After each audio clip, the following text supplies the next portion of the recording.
गुरुदेव और माँ गायत्री के चरणों में कोटि कोटि नमन। आप सभी को प्रणाम।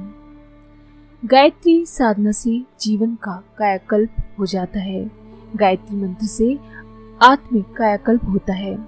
इस महामंत्र की उपासना आरंभ करते ही साधक को ऐसा प्रतीत होता है कि मेरे आंतरिक क्षेत्र में एक नई हलचल एवं रद्दोबदल आरंभ हो गई है।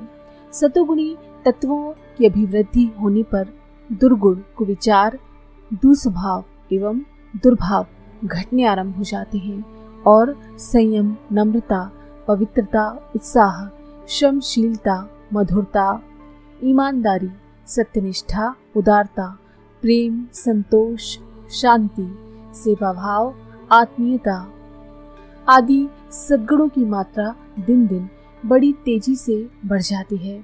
फलस्वरूप लोग उसके स्वभाव एवं आचरण से संतुष्ट होकर बदले में प्रशंसा, कृतज्ञता, श्रद्धा, सम्मान के भाव रखते हैं। इसके अतिरिक्त ये सद्गुण स्वयं इतने मधुर होते हैं कि जिस हृदय में इनका निवास होगा वहाँ आत्मसंतोष की परम शांतिदायक निर्झरनी सदा बहती रहेगी।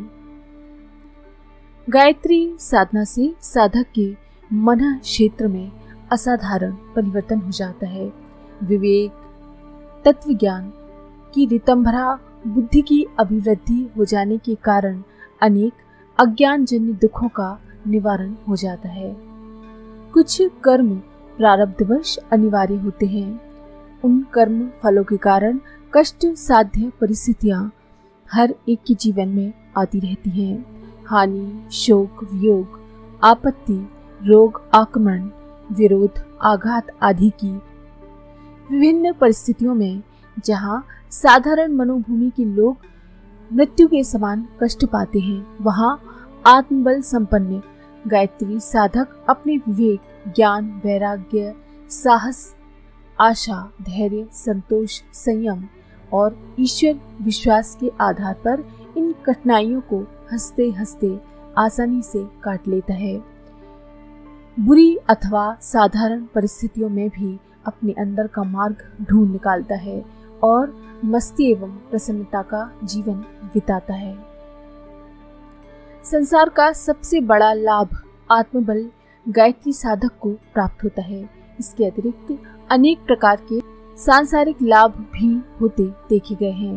बीमारी, कमजोरी, बेकारी, घाटा, गृह कलेश, मनोमालिन्य, मुकदमा, शत्रुओं का आक्रमण, दाम्पत्य सुख का अभाव, मस्तिष्क की निर्बलता, चित्त की अस्थिरता, संतान सुख, कन्या के विवाह की कठिनाई, बुरे भविष्य की आशंका, परीक्षा में उत्तीर्ण न होने का भय, बुरी आदतों के बंधन जैसी कठिनाइयों से ग्रसित अनगिनत व्यक्तियों ने आराधना करके अपने दुखों से छुटकारा पाया है।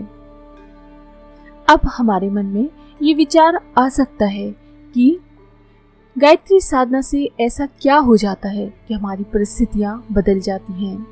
कारण ये है कि हर एक कठिनाई के पीछे उसकी जड़ में निश्चय ही कुछ न कुछ अपनी त्रुटियां, अयोग्यताएं एवं खामियां होती हैं। सद्गुणों की वृद्धि के साथ अपने आहार, व्यवहार, दिनचर्या, दृष्टिकोण, स्वभाव एवं कार्यक्रम में परिवर्तन होता है। ये परिवर्तन ही आपत्तियों के निवारण का, सुख शांति की स्थापना का राजमार्ग बन जाता है।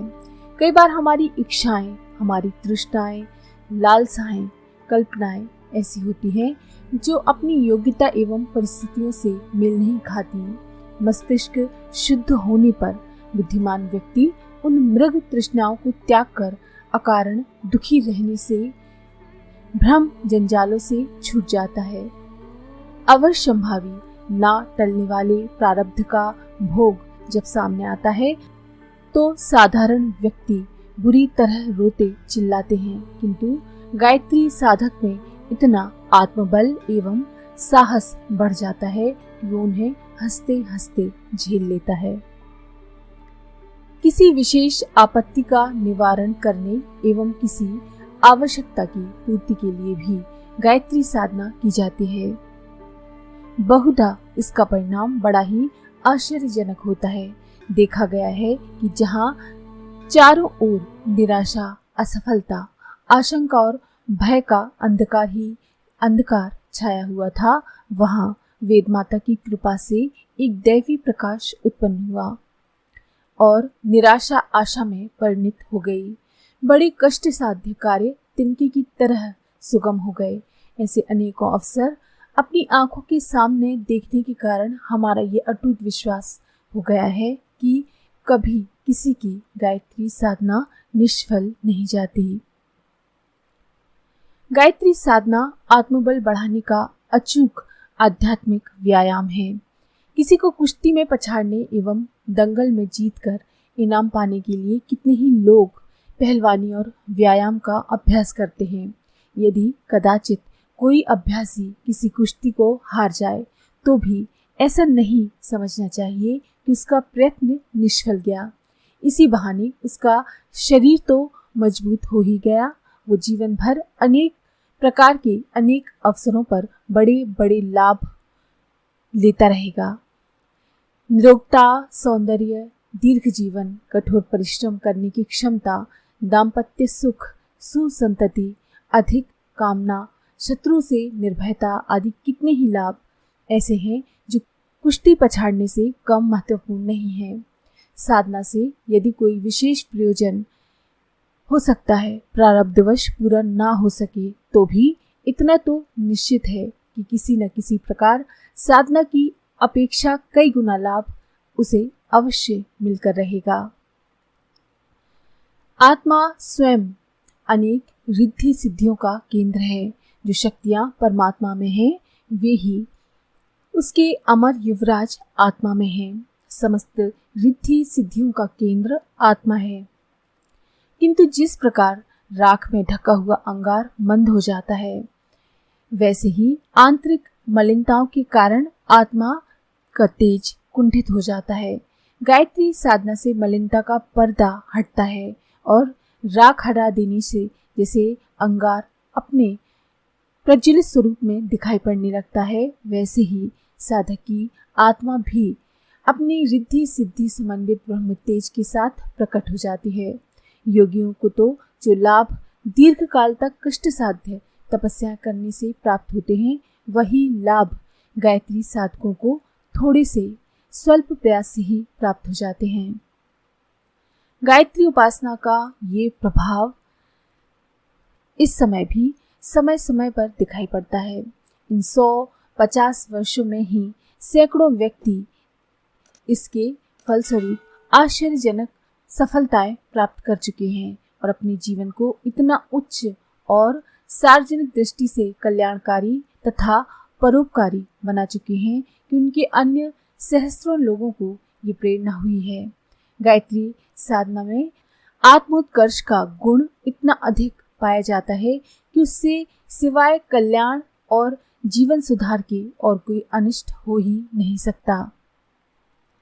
प्राचीन काल में महर्षियों ने बड़ी बड़ी तपस्याएं और योग साधनाएं करके अणिमा, महिमा आदि रिद्धि सिद्धियां प्राप्त की थी। उनकी चमत्कारी शक्तियों के वर्णन से इतिहास पुराण भरे पड़े हैं। वो तपस्या और योग साधना गायत्री के आधार पर ही की गई थी। अब भी अनेकों महात्मा ऐसे मौजूद हैं जिनके पास दैवी शक्तियों और सिद्धियों का भंडार है। उनका कथन है कि गायत्री से बढ़कर योग मार्ग में सुगमता पूर्वक सफलता प्राप्त करने का दूसरा कोई मार्ग नहीं। सिद्ध पुरुषों के अतिरिक्त सूर्यवंशी और चंद्रवंशी सभी चक्रवर्ती राजा गायत्री उपासक रहे हैं। ब्राह्मण लोग गायत्री की ब्रह्म शक्ति के बल पर जगत गुरु थे। क्षत्रिय गायत्री के भर्ग रूपी तेज को धारण करके चक्रवर्ती शासक बने थे। ये सनातन सत्य आज भी वैसा ही है। गायत्री माता का आंचल श्रद्धा पूर्वक पकड़ने वाला मनुष्य कभी भी निराश नहीं रहता। आज के लिए इतना ही।